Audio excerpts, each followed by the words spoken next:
Hi everyone. So we are finished with the human body and now we are moving on to heredity.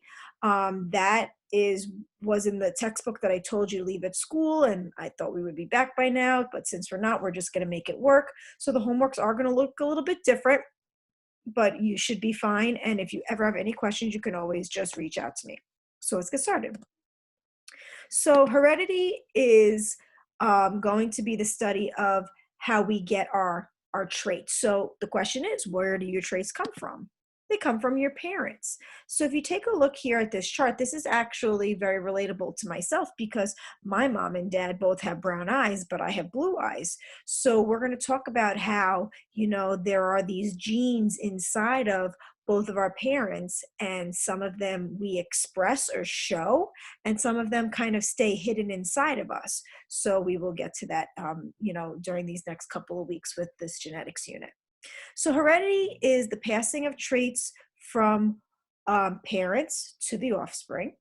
And so I want you to think of the term inherit.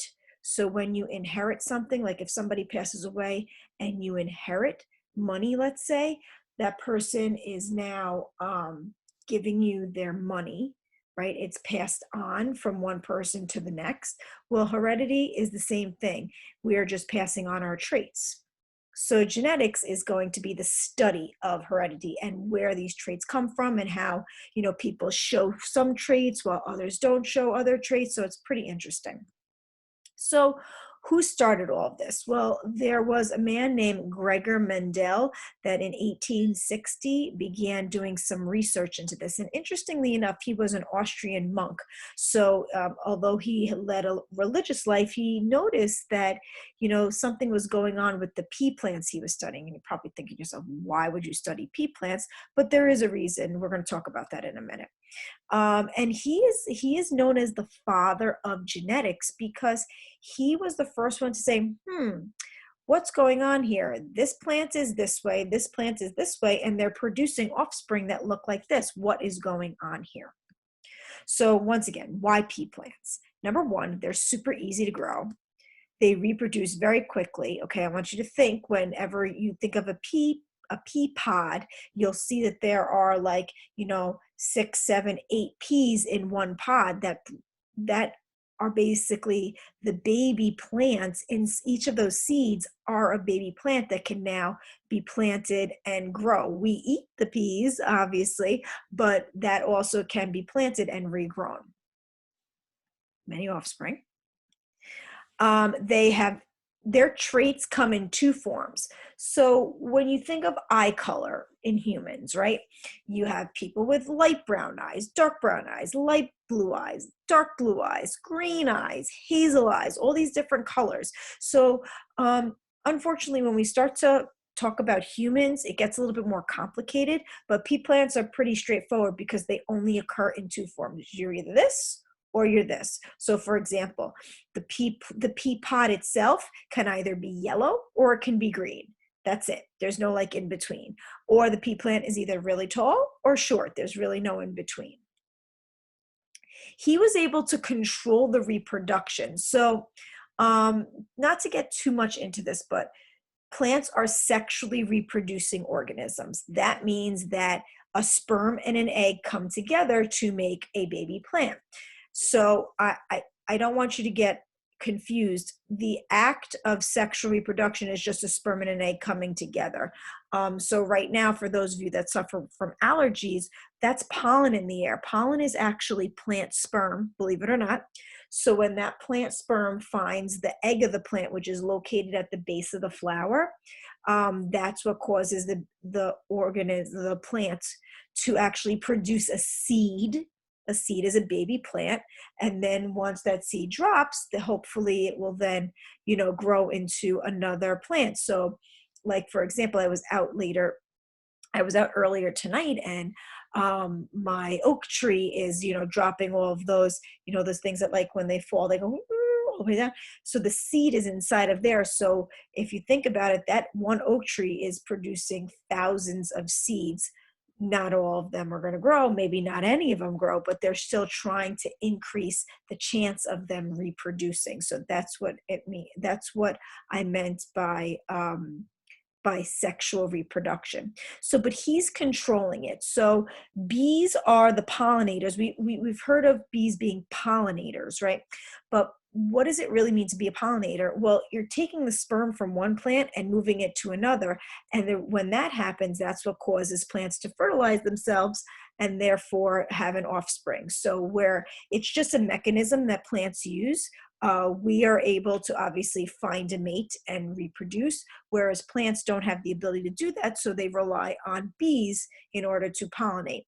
And interestingly enough, there is a relationship between bees and our fruits and vegetables, because if bees did not pollinate, then we would never have the fruits and vegetables that we eat. That's why people are very concerned about maintaining the bee population. So he controlled the pollination. You're thinking, what's going on here, right? So what he did was he took a paintbrush and he grabbed the pollen from one plant and actually pollinated the other plant. So it was like he was saying, okay, this plant is going to mate with this plant. And the reason why that was important, because he wanted to see what would happen. So in this case here, if you take a look at this picture, he had a white plant, a white flower, and he was mating it specifically with a purple flower. So he wanted to know what would actually come about there. Would we have some white flowers? Would we have some purple flowers? Would we have lighter purple flowers?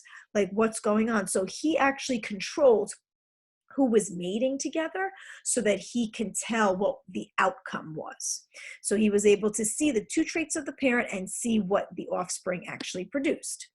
So the 7 traits that he studied, flower color, flower position, seed color, seed shape, pod color, and stem length. Okay, so we're going to get into what dominant and recessive means, but let's just kind of just talk about it very briefly. Dominant means to dominate. Think about dominate. That means like take over, right? If somebody is dominant at playing a certain sport, they're the best. They take over. There's nobody greater than them.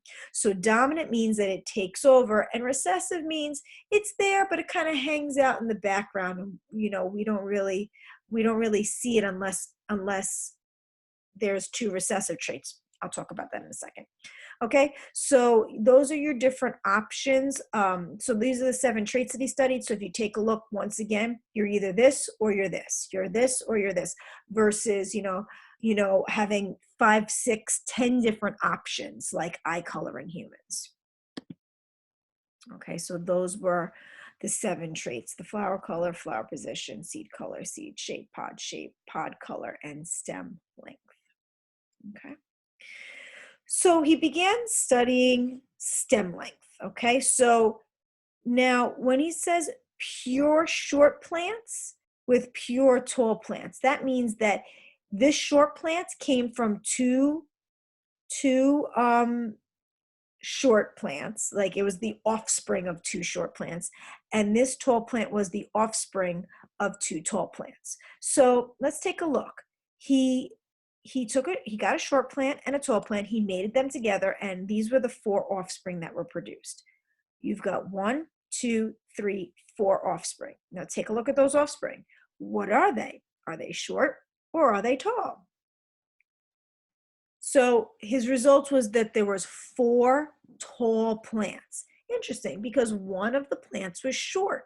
So what's going on there? He's not really sure, but he said, that tall trait must dominate over the short trait, meaning that that tall trait is going to hide or mask that short trait. So therefore, all of these organisms here are going to show for that tall trait because that's the dominant trait. Okay. So then he took 2 of these plants and then mated them together. So P1 means parent. So these are 2 original parents. F1 means the first set of offspring. F2 means the second set of offspring. So now these were his offspring that he had before, that were the 4 tall plants. 2 of them mate now, and what happens? We have some tall and some short. How did that happen? Okay. So what makes the different traits show up? So we have these things called genes, not the jeans that you wear, genes, Genes, and they control all of the traits in the offspring. In this particular case, and in all cases, each gene has two different alleles. So let's go back to the plant example. You have a tall plant and you have a short plant.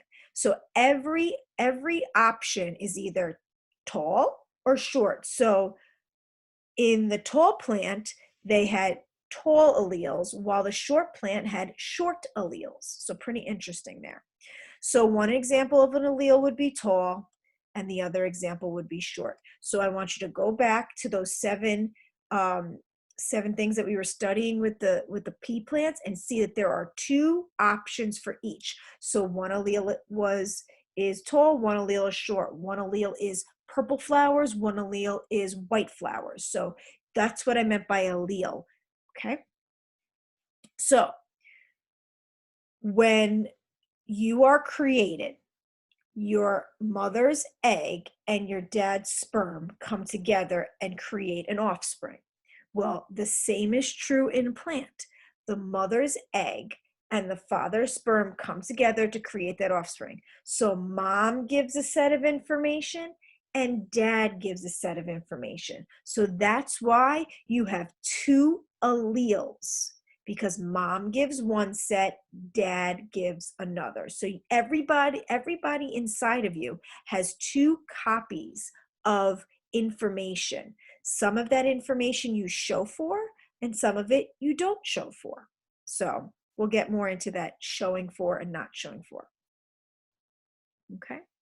So why were these traits hiding and then reappearing? What that means is, go back to that original diagram. You had the short, you had the tall, they crossed meaning they mated, and they created 4 tall offspring. But then I took 2 of those 4 tall plants, mated them, and then I had 3 tall and 1 short. So what happens? Well, that short gene was hiding in the other plants.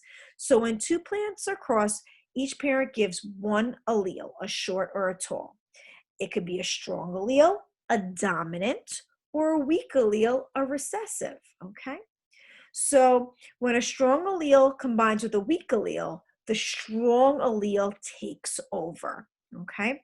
So what happened was, when that short plant and that tall plant first mated, that parent, they created all tall plants, but inside of each of those tall plants was the hidden short gene.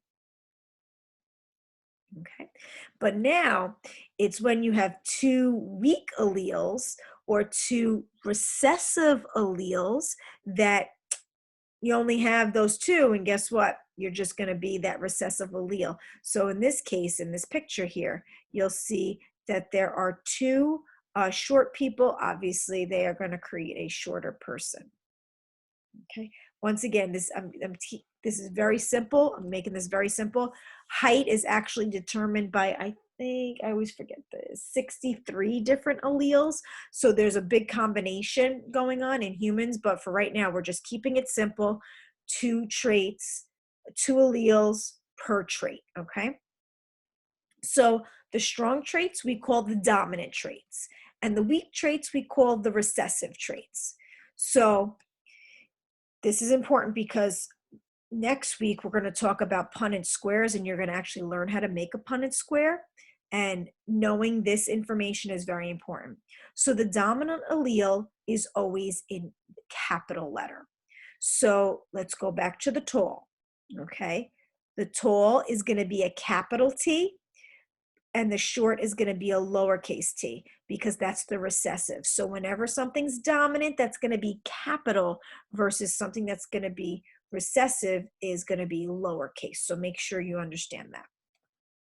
Okay, so let's take a look here. I'm going to actually do some annotations here, so hopefully this will go okay. Okay, so if you are so you're probably thinking to yourself, wait a minute, why is there 2 T's there? Remember, you get 1 from mom and 1 from dad.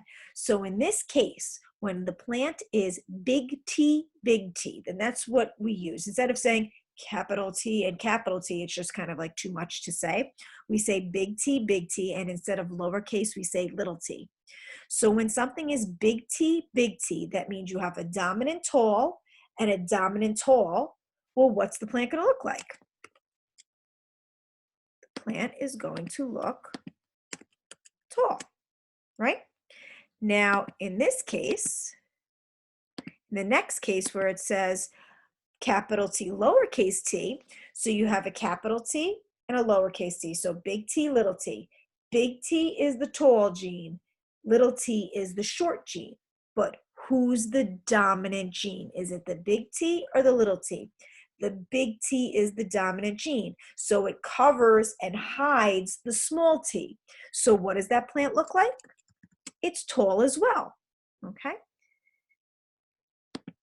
And last but not least, we have little t, little t. So two lowercase t's, lowercase meaning recessive, lowercase meaning short. So when you have one short gene and another short gene, what are you going to be? You're going to be short. Okay. Okay. Here we go. The X out of this. Okay. So here are some dominant and recessive alleles in humans. Dark hair is a dominant dominant trait, excuse me. Curly hair is a dominant trait over straight hair. A curled has the ability to curl a tongue versus can't curl a tongue. Mid-digit hair present.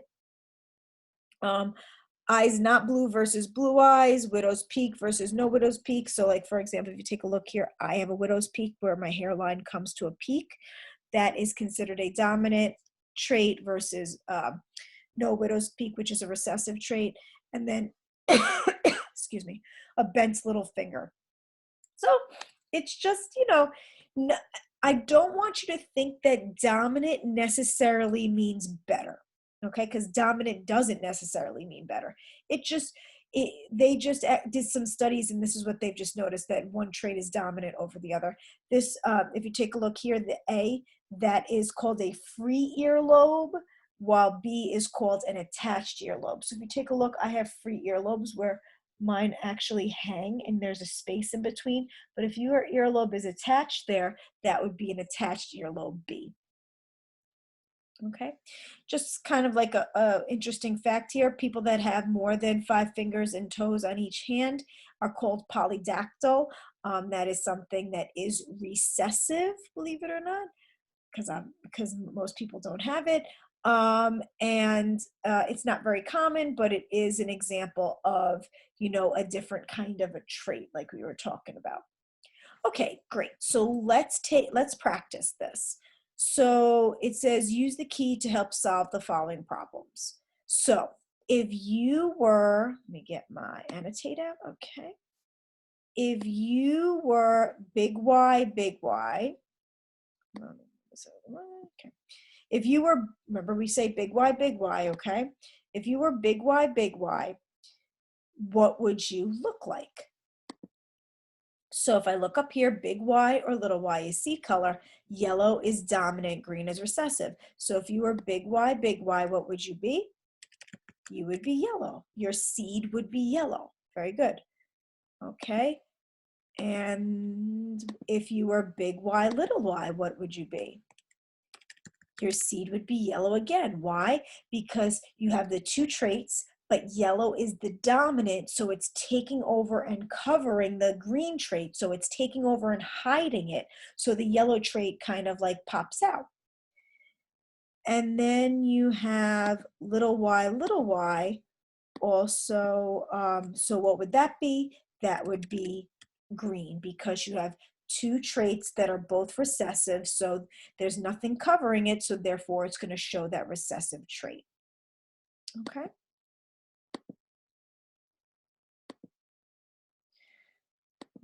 Okay, excellent.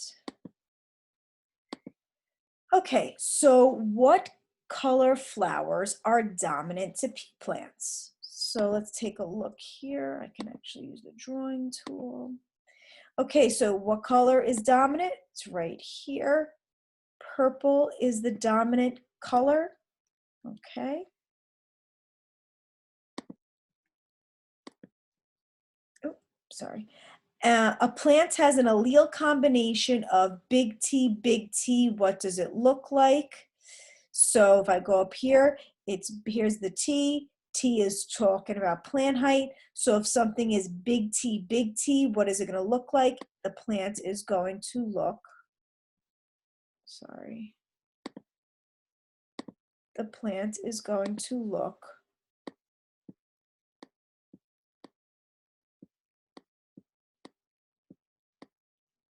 tall. Okay.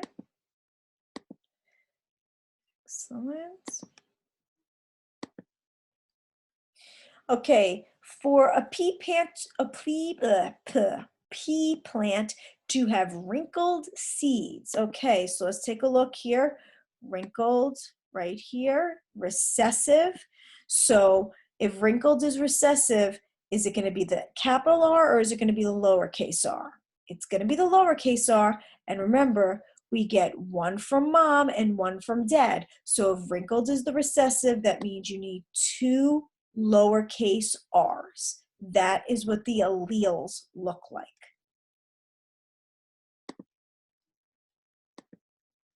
Oop, goodness gracious. Go back. Okay, and then it says, what would the lettered alleles be for the following traits? A short pea plant. So if I go here, short would be recessive, which is little t. So a short pea plant would be little t, I'm sorry, little t, okay? A tall pea plant would have two options. You would have either a big T, or a big T, little t. Remember, you get two, one from mom, one from dad. So you always have the option, you have to have two letters there.